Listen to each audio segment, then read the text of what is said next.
welcome to 19 random facts about me, although there'll probably be a few more facts thrown in there because I've got a lot that I've noted down. And as an extra fact, this is the third time I filmed this video. The first two times I filmed it, I wasn't happy with it because of, to be honest, how personal it got and how, a lot of the things I was talking about weren't necessarily that uplifting. Nothing too terrible, but at the same time it was like, should I post this? Is it getting too personal? I don't know.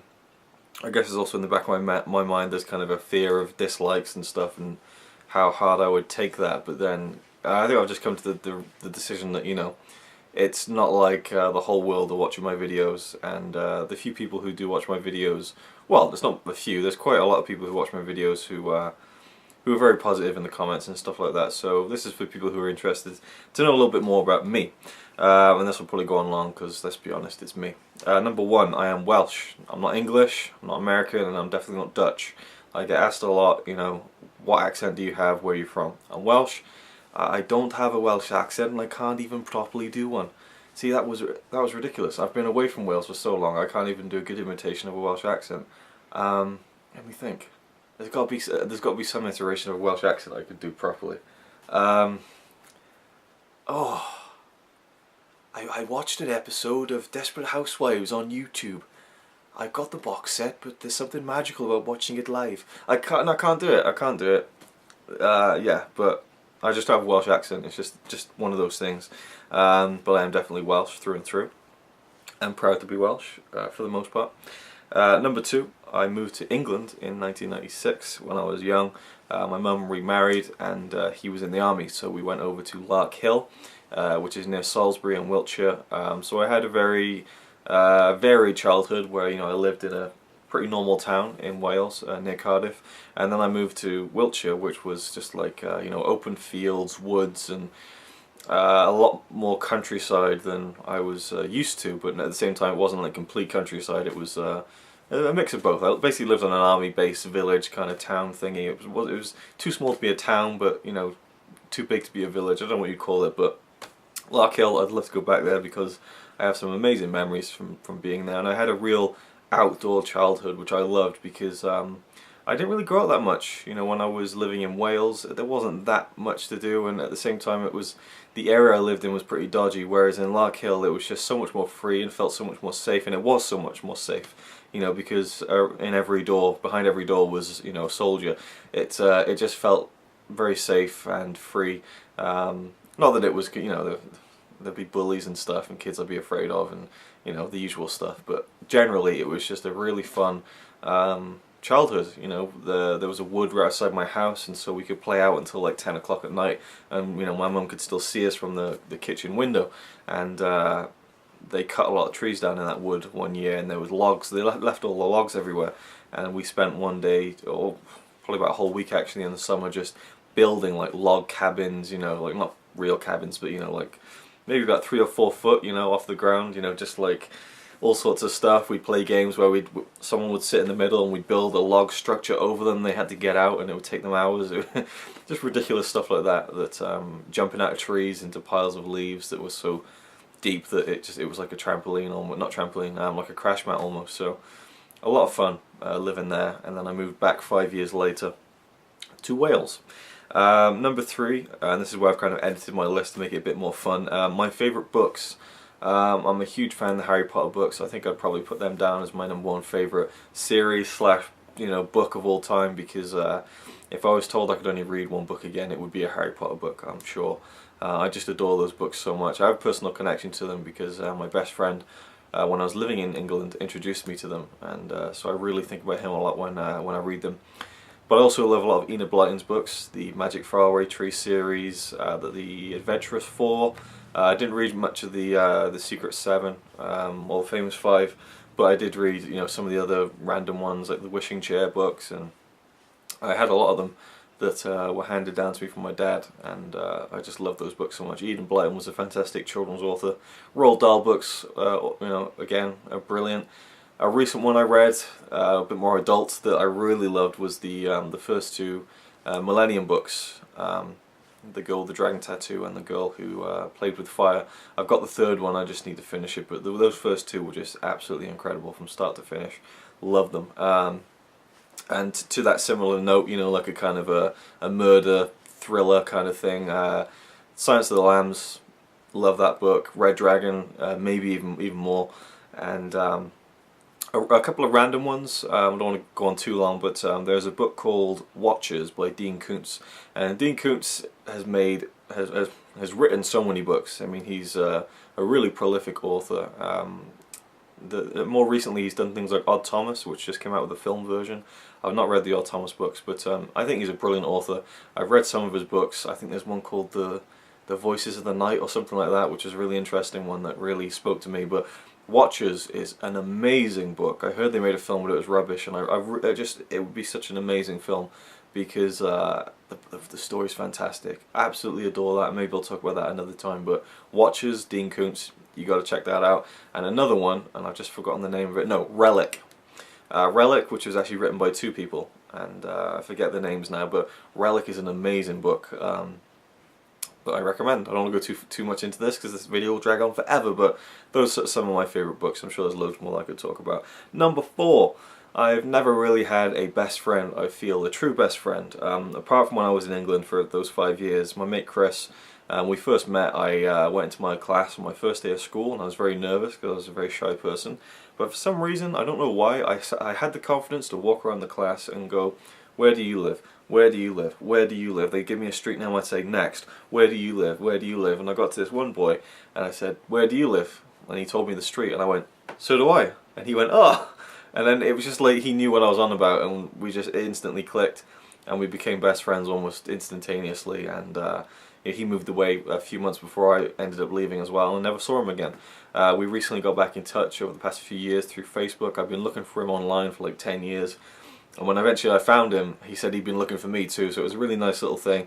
And yeah, it's crazy how much our lives have changed and how far we've drifted apart, obviously, but I hope to meet him again one day, and we definitely plan to kind of do something when the time is there and when we can do it. But, you know, that period for sure, I'd say that we were both best friends, but after that and before that, you know, I just had friends who I thought were my best friends.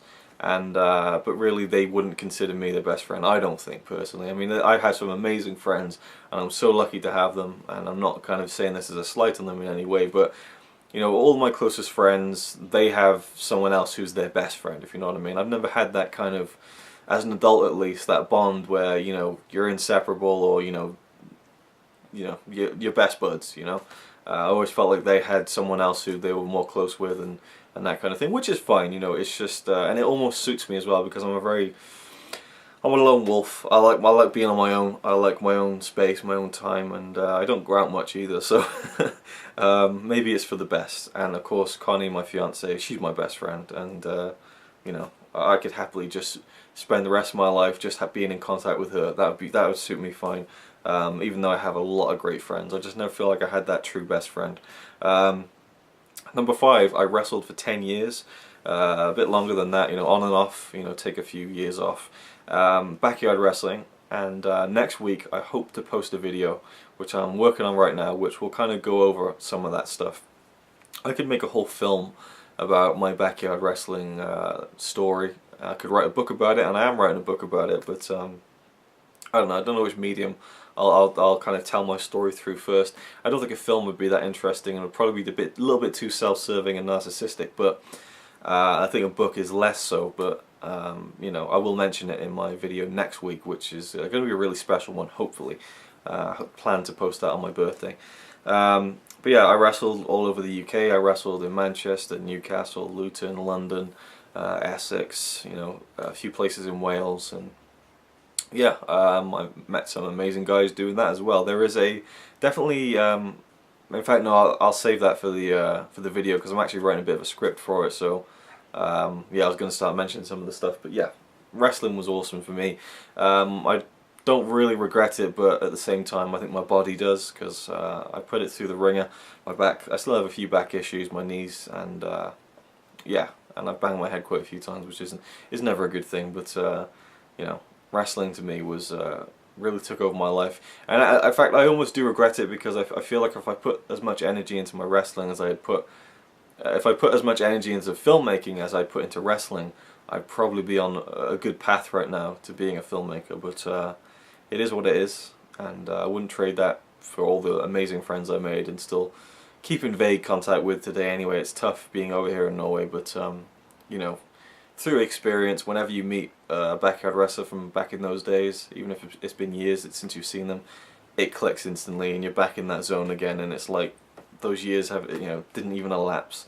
When I was in New Orleans for WrestleMania 30, I met with a couple of friends who I used to wrestle with, and it's crazy that I hadn't seen them for like 3 or 4 years, and the first time I'd see them since the last time was in New Orleans. You know, it's just really weird and random, but instantly we were just stood there chatting for about half an hour in the WrestleMania store, and it was just like, you know, again, like no time had passed, and we were joking about the same kind of things, and you know, it was just yeah, it's a great thing, I think, and it's a great, I'm proud of that period of my life, because well, not proud of it, but happy that it happened. And it definitely raised my confidence and gave me a lot of great stories, I think, and yeah, lots of other stuff I could talk about, but I'll try and move on because this is going far too long. Number 6, I wrote a book in 2010 called In the Flesh.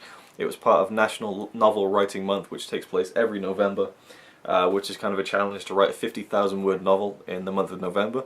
I started about 4 or 5 days late, and I managed to finish it, and it was really just an exercise in just getting it done and writing every day and ploughing on, and I was really proud of it at the time. Looking back on it now, it's kind of like, oh god, there's some awful stuff in that, but there are pieces in it which are probably some of the best things I've written so far, and I've been writing since I was a kid. And it was amazing to finally finish a book and say I've done it, and it really gave me that confidence boost to say that I've written a book, a full book from start to finish. It, for good or bad, it is a book, and you can follow it from start to finish. It is a book. You know, the downfall within the Flesh was that I kind of became so attached to the characters that I gave them a happier ending than I was planning, and I think I really copped out on that, which is really just shows you how much of a sap I am, I think. But I might rewrite it someday, you know, do a lot of editing and maybe show it to the world. But you know, there's copyright issues because a lot of it is to do with the band Pink Floyd, and they actually appear near the end, so they could probably run into some issues there. And also a lot of the lyrics are written down in the book and things like that. But basically it's set in the 70s, and a guy goes to see a concert, and I basically recreated this one concert that happened in Montreal. And my phone's ringing. Okay, what was I even saying? Yeah, so there was a specific gig that Pink Floyd did in the 70s, and I had the recording of it, so I kind of novelized it and tried to make it as accurate as possible. So that was fun. But yeah, that's In the Flesh. Number 7, my favourite person in the world was my gramp, my dad's dad. You know, I love my mum and my dad, you know, to bits. They're just the best parents you could ever ask for, and they're just cool as well. I love my mum and dad, but my gramp, it was always my favourite person to be around. I mean, I think it's different with grandparents because you have a different kind of relationship with them because the full responsibility is not there for them most of the time, and they don't have to kind of tell you off as much, and so you enjoy being with them sometimes almost more than your parents. But me and my grandpa had a special bond, I think. I don't know what it was, but we just loved each other, and I just loved spending time with him. He was just awesome, and everyone loved him. He was just one of those guys who, yeah, just made an impression on everyone. Was really funny and really talented. He was a great cook, and yeah, just an awesome guy. And I'll never forget him. He's been gone for 11 years now. And this kind of comes to another fact, and it's kind of my belief in something more. I don't believe in ghosts or kind of not even necessarily life after death, but just the idea of kind of vibrations and energy being the unseen being more of a kind of a force in our lives than we think. Because when his funeral happened, I was 14, devastated, and in fact, my last moment with him is one of my only real regrets. I try not to regret anything, but I do regret the last moment with him, and it still kind of haunts me to this day, really. Nothing bad, we didn't have an argument or anything, it was just I didn't make the most of the last time I had with him. But deep down I know it doesn't really matter, but it always bugs me every now and again. But as I was leaving the church at the funeral, the coffin's getting put in the hearse. It was a miserable day, it was really cold, bitter. Everyone was wearing jackets. I had the big puffer jacket on, and we left, and everyone was crying and stuff. It was emotional, and then the clouds just broke, and the sun came out a little, And anyone from the UK should know that when it's a cold day and the sun comes out briefly, it doesn't necessarily make it hot or warm. You might feel a little warmth on your face, that's about it. But I slowly started feeling like warm inside myself, like from my heart outwards. I just kind of felt a real warmth and a feeling that it was going to be okay. And it could just be my mind kind of trying to make me feel better, you know, like my brain going, there, Luke, it's going to be okay. But, you know, part of me wants to believe that there was something more at play there. And then the sun kind of just went away, and then it was just a miserable day again. But I just felt like, you know, something was trying to tell me that, you know, everything will be okay. And I'll never forget that rush of warmth inside me. That, yeah, it was definitely interesting and different.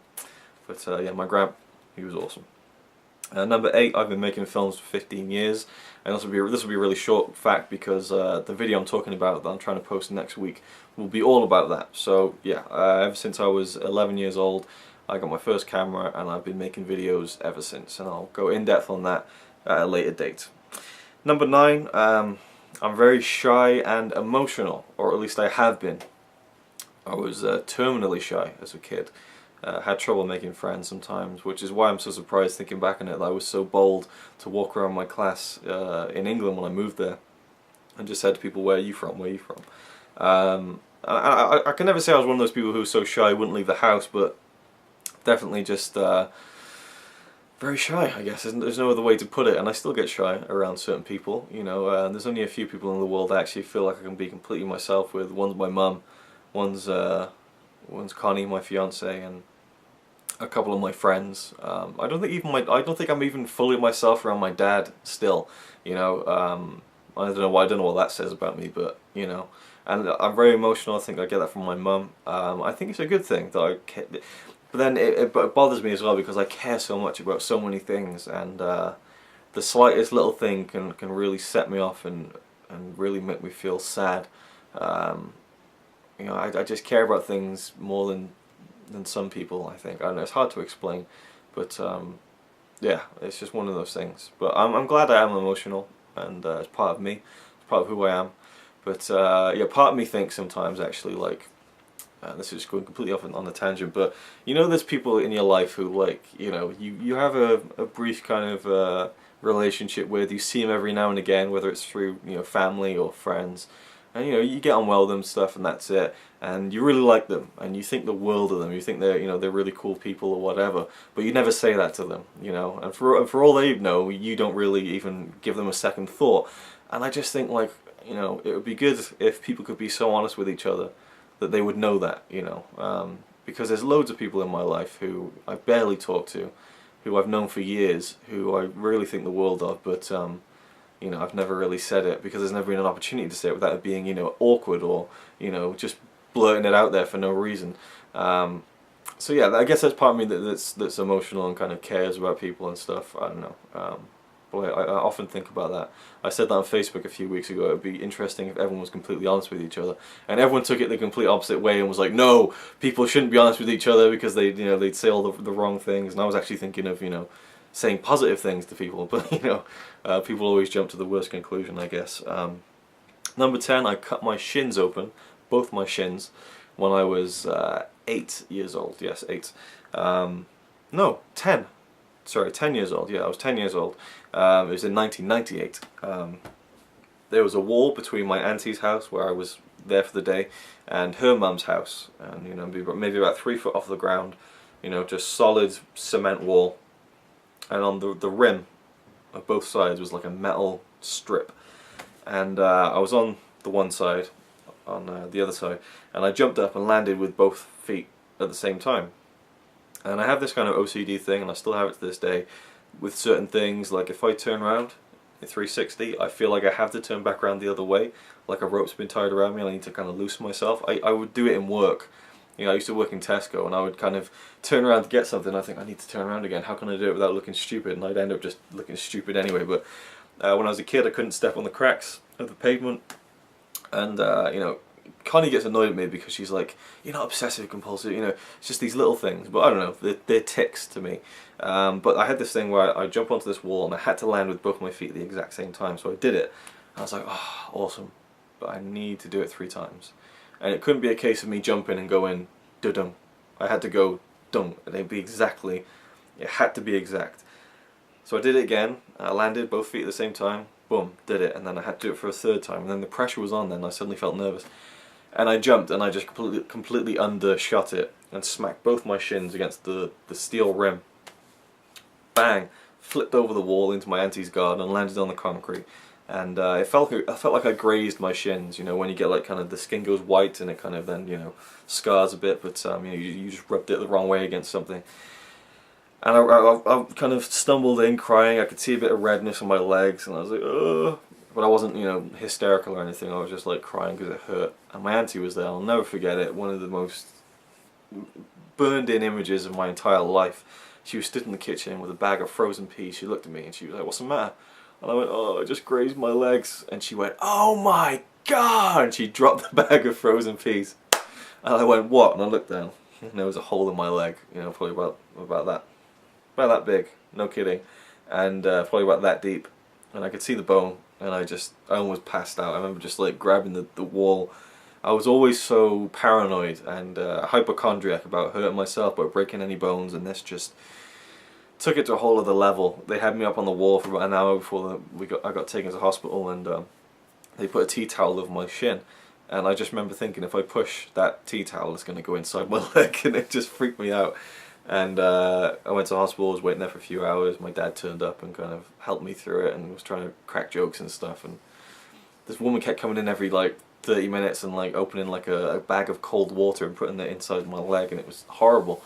They stitched it up, and then I had a massive bandage on my leg for ages. I actually had to have a walking stick, which was ridiculous, being a 10-year-old with a walking stick. But I haven't broken a bone. Well, I have broken my nose a few times, but I haven't broken a serious bone, and I was always paranoid about that. But I guess I was lucky. But yeah, the left shin was just a little chunk, and it was fine, and the right shin was a really big one. And in fact, my cousin Kylie was looking for the hunk of leg in the garden because it was such a big hole that they figured there must be like a part of Luke's leg somewhere in the garden. Maybe the dog ate it or something disgusting, but they couldn't find anything, and it's just, oh yeah. And I still am very sensitive about my shins if I bang them or anything to this day.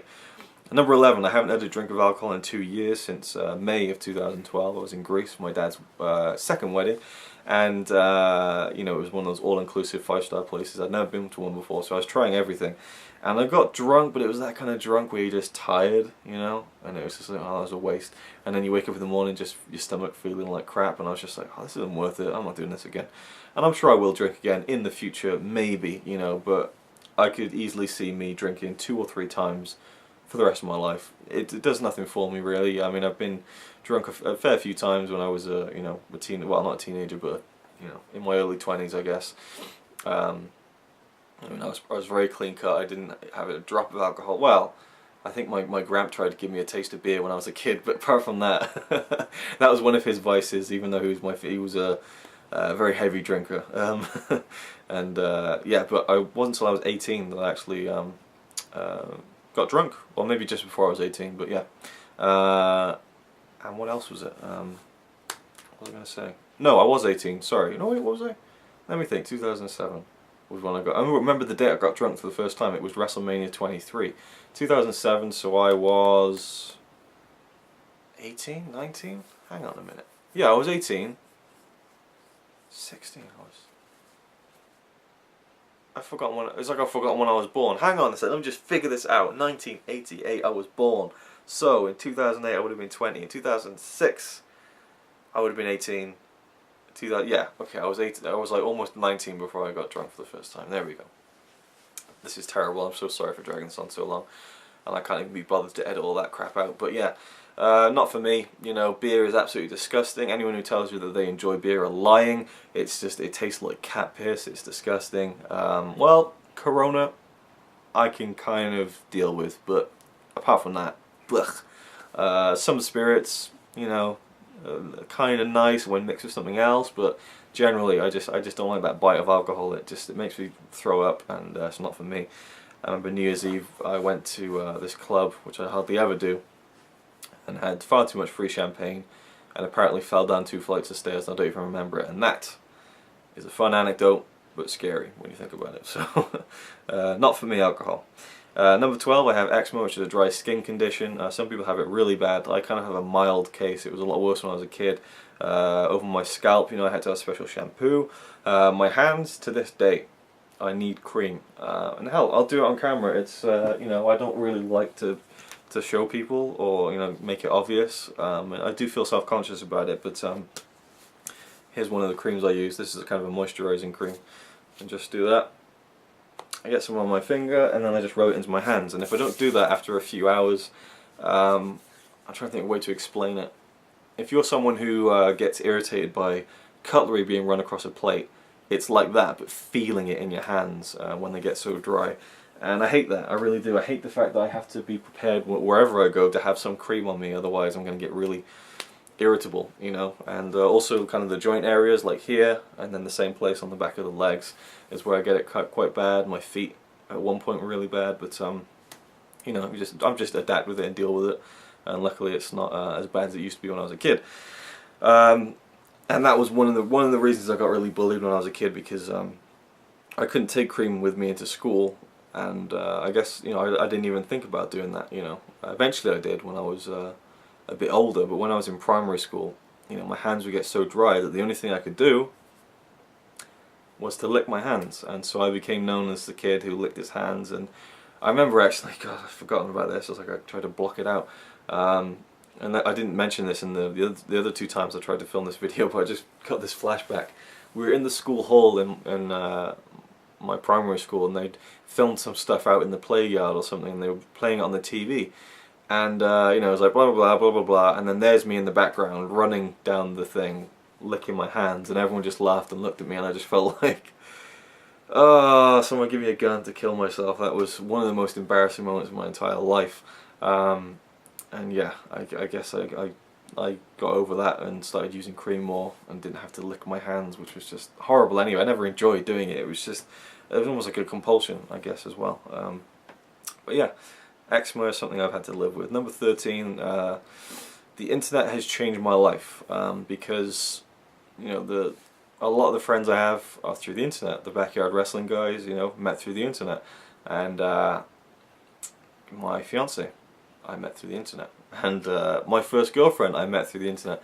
And I feel like if I hadn't been with my first girlfriend and gotten so completely crushed and heartbroken, that I wouldn't have been kind of set up to, you know, to be the way I am now with my fiance and kind of be a bit more. I think with my first girlfriend, not to get into this is far too personal, but you know, I was very naive, and you know, I hadn't kissed anyone until I was 18 years old. You know, I didn't have a girlfriend until I was 18 years old. You know, I was a real late starter. Well, I don't know. I mean, I don't think that's a bad thing. I'm not ashamed to say that in any way. But you know, kids these days, and kids back in, you know, I don't want to say back in my day, but kids throughout all time, you know, have been getting together and, you know, having boyfriend and girlfriend, you know, throughout their teenage years. But for me, you know, it was very late, you know, compared to most people, and I wasn't emotionally ready, I don't think, but it set me up for it. So you know, I'm glad that it happened, and it was all through the internet. You know, talking to people through the internet is a lot easier than talking to them in real life in some instances, although you shouldn't really, you know, unless you have to, like people who are, you know, living on the other side of the world, you shouldn't really keep your relationship with someone completely online. You know, you should meet them and talk to them in person, but it's a lot easier to get to know someone online because you can type something and then you can come back to it later. You don't have to kind of feel pressured to get to know someone and ask all those questions and so on, which sometimes it can get, I think, with people, or at least with someone like me who gets shy and stuff like that. So yeah, it is what it is. But the internet for me has changed my life, and for the better as well. People look down on, you know, online dating, or, you know, or just, you know, making friends online, but it's been a very positive experience for me. I haven't had a bad experience with it so far. You know, I went to visit Ryan Chatway, Robbie Webster, fellow YouTubers from America, and that was an awesome experience, you know. And really it's quite a gamble just to kind of meet someone who you've only met online, but these days with Skype and, you know, Google Hangout and stuff, you can really get to have face-to-face time with people and really get to know them a bit better, and in more of a kind of audible way, I guess. I don't know. I'm going far too much into a tangent on this, but what the hell. Number 14, probably the final, or the penultimate heavy fact. I've suffered with depression throughout my life. Not heavily, But you know, ever since I was about 14, 15, I'd get these bouts of real deep depression where I just feel like I would never feel happy again, and I didn't know why. There was no real particular reason. Sometimes it would be because I'd fucked up and my dad was mad at me or something, and I'd feel just so in such despair about it. And other times I'd done things that weren't that I wasn't proud of, and that I just thought to myself, why did I do that? But other times it'd be completely random, and I just feel like I was a worthless piece of shit that didn't deserve to be here for no reason. I'd just be so down on myself. And I came to realize and came to learn that you just have to deal with that. I know there's like medication and stuff that, and you can talk to people, but I think I don't have it that bad where I have to go to that point. I just know within myself that sometimes it's going to happen.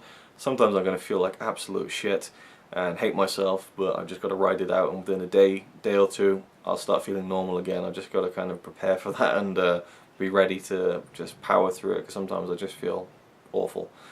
Luckily not so much lately, but it still hits me every now and again, and I definitely feel for people who have it more seriously, and that they're not just feeling sorry for themselves. It is a real kind of condition. I'm not too educated on the matter, but I do really feel people who have depression badly.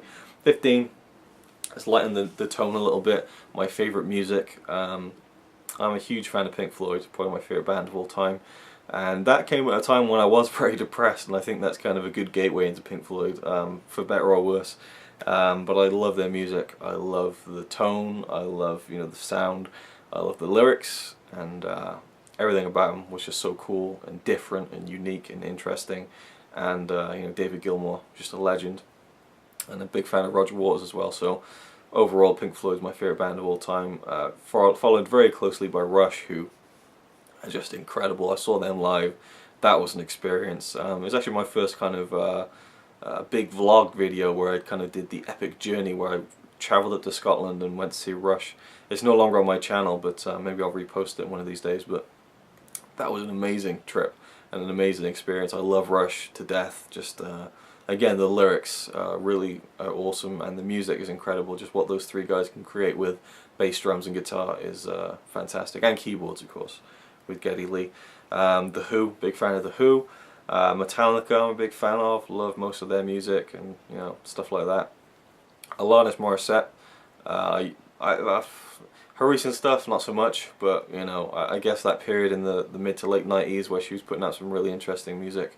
Well, probably not. There's probably music aficionados who would consider her music crap, and definitely not interesting, but for me it was interesting, and I really love Jagged Little Pill. Amazing album. Was it Supposed Former Infatuation Junkie is a good album, but I think Jagged Little Pill and the acoustic version she did about 10 years later, two of my favourite albums. I love those songs, and she's awesome.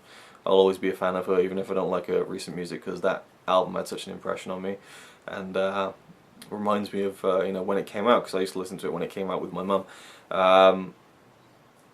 What else is there? There's loads of bands. There's something in particular. I'm not a huge fan of the Beatles. I like a lot of their stuff, but for me, John Lennon is where I really kind of get to enjoy some fantastic music. Most of his solo career was very interesting to me, and his album Plastic Ono Band is one of my favourite albums of all time. Every song on that album is fantastic, and I just love it. Some of his earlier solo albums are incredible. And I'll just move on now from the music. Number 16, my dream is to be a filmmaker and an author.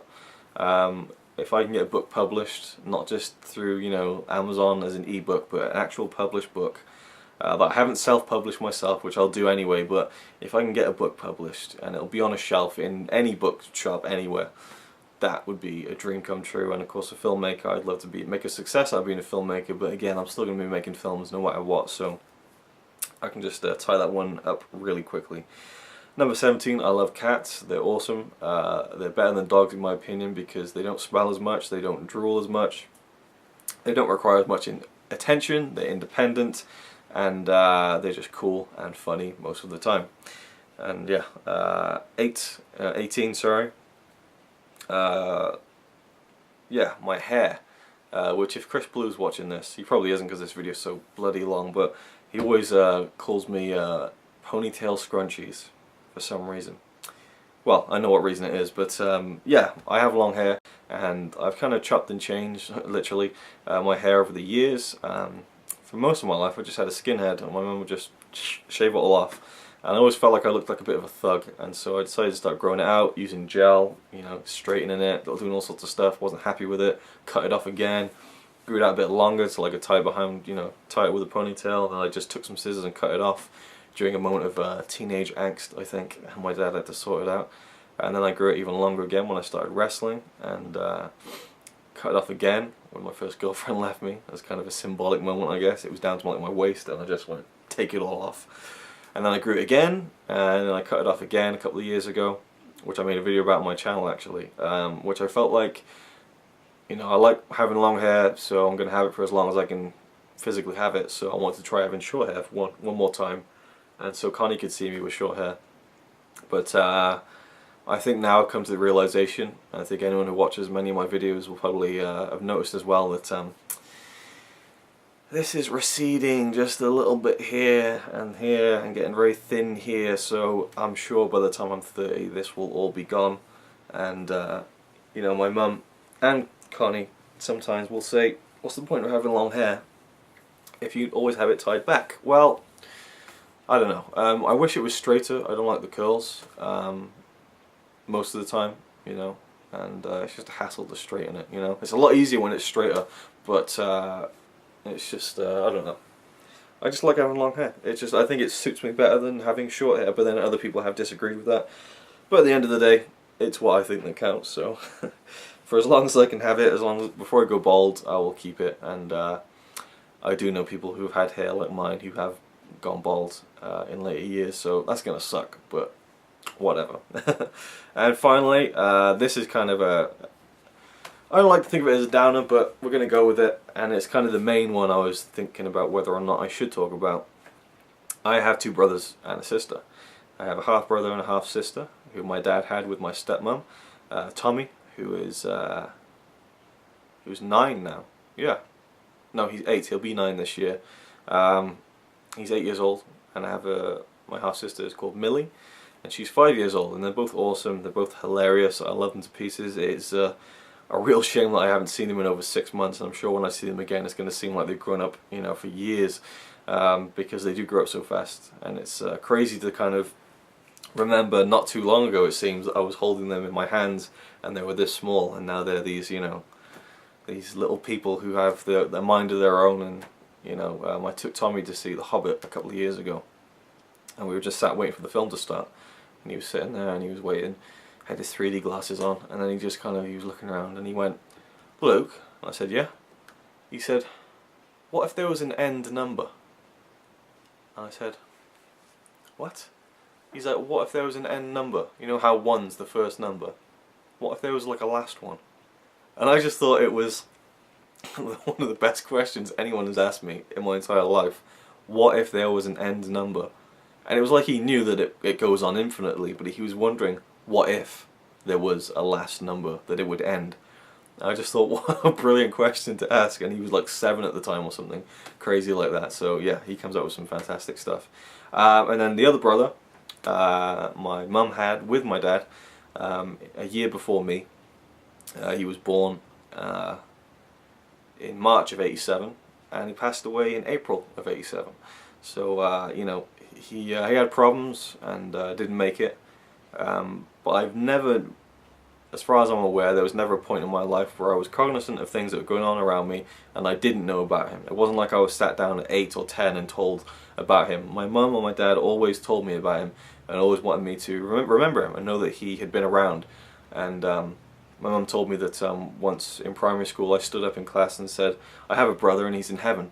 And I don't remember doing that, but I think that's a very sweet thing, and I'm glad that they were very positive about it with me, and you know, told me about him. And my dad's been like that with Tommy and Millie as well, telling them about him and stuff like that. In fact, Millie, my sister, she'd talk about him and stuff, and I like the fact that he's still remembered and that it wasn't presented to me as a kid as a really bad thing, even though it really was.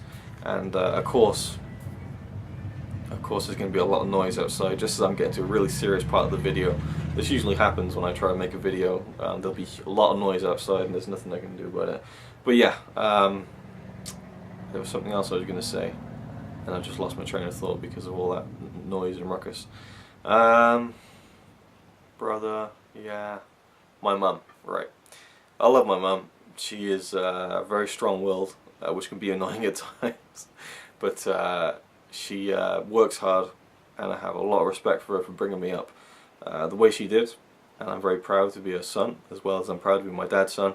But I respect her so much just because she went through that, and knowing how emotional a person she is, and she still managed to be just the best mum ever for me, and that she got through that, and you know, she gave birth to me a year after that, and you know, was able to be so positive about it with me remembering him and stuff. So yeah, I respect my mum more than I could ever say for going through all that and getting on with it, you know. But yeah, I'll always like to remember him, and that's good. That's the end of my random 19 facts, and it is depressing, I'm sorry, but I don't know, I just felt like mentioning it so you guys get to know me a little bit better, and it is a huge part of my life, and I always think about him as well. So, and I always think about Tommy and Millie, so you know, it's worth mentioning, and how much I love all of them. And I always wondered what it would be like to have a brother when I was growing up, you know, because, you know, I almost did, and it was kind of sad, really, but you know, you just got to move on with these things, unfortunately. But yeah, that's me. That's my random 19 facts. It went far longer than it did the first 2 times, but I think it has been a little bit more positive than it was before, and I hope you enjoyed. And yeah, if you if you're feeling depressed, just let me know, and I'll try and help you through it. But I don't know. I don't think it's too bad, really, thinking about it. And there's been people who've all over the world who've dealt with very similar tragedies that have happened to them and stuff. And you know, it's how life is, I guess. Things happen, unfortunately. Right. Thank you for watching. This has just become funny now because I'm trying to dig myself out of this kind of sad hole, and it's just getting more and more sad. It just reminds me of The World's End. Simon Pegg said, you know, really, really sad. Yeah, thanks for watching, and I'll see you with another video which will be much more uplifting, much more, you know, light-hearted, and it'll be a... Oh, it's not there. It'll be a game review. I'm putting out a review of The Last of Us, a PS3 game, so stay tuned for that. I'm so sorry that this dragged on as long as it did, but you know, some people like the long videos, so this is for you. Thanks for watching. See you next time. Motherfucker. He says he's really cool, but I think he's a tool. Even though I'm sure he's a quite nice guy, really. He's a quite nice guy, really.